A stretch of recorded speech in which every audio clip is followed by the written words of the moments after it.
Welcome students. Welcome to the lecture series on polarization of light, which is a part of your module optics. Let us start.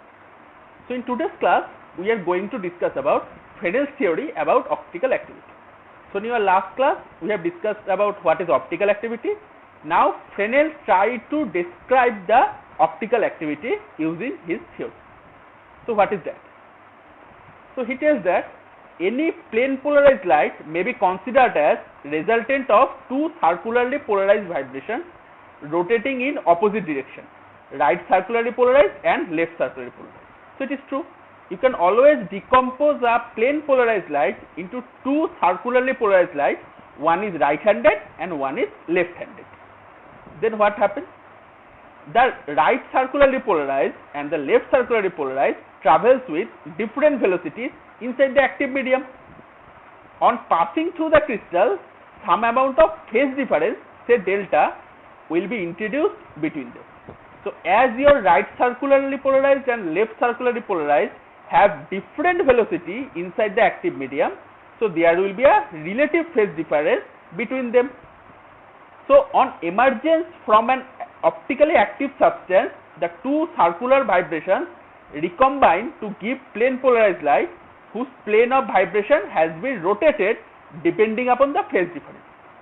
So when these two circularly polarized light passes through the optically active medium, there is a relative phase difference.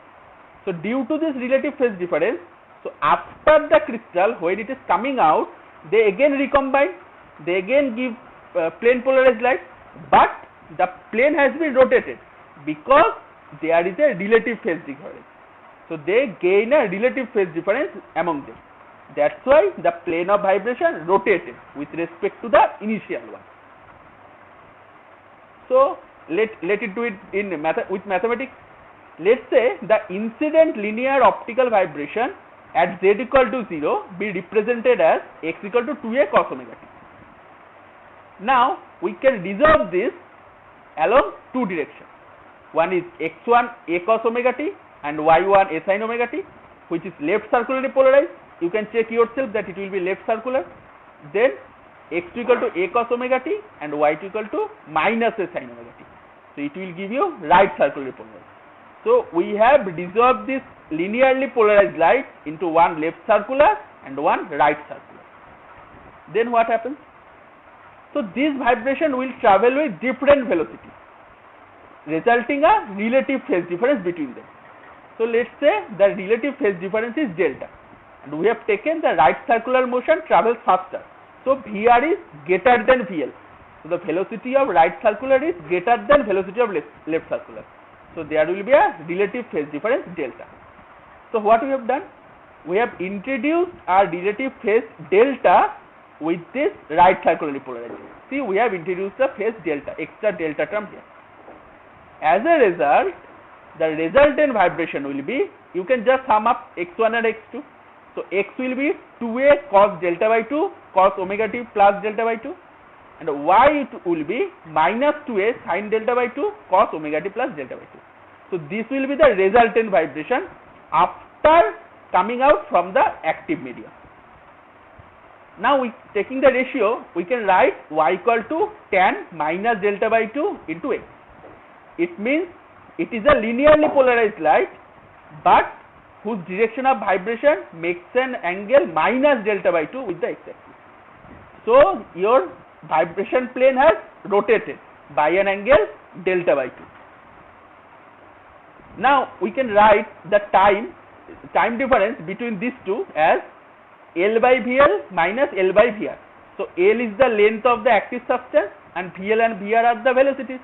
So the time difference between the left circular and the right circular will be simply the difference of L by V. So the phase difference will be 2 pi by T L by VL minus L by VR. Okay. So we can write the phase difference like this. So now we have represented the phase difference in terms of refractive indices. So we can write the phase difference delta as 2 pi L by lambda. Lambda is the wavelength of the wave into NL minus NR. Okay, you can just simply from here you can get this. It is very easy.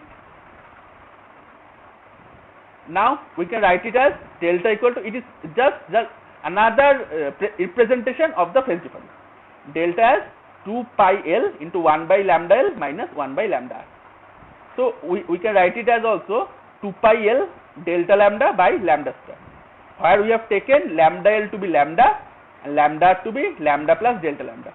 Means we have taken a wavelength difference between the right handed and left handed to be delta lambda. So we can simplify this to this. You can just do it yourself. You can get the delta, means the phase difference, to be 2 pi L delta lambda by lambda square.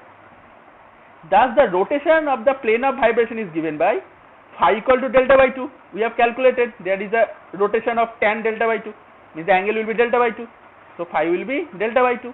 It means pi L by lambda NL minus LR, and which can also be written as pi L delta lambda by lambda square.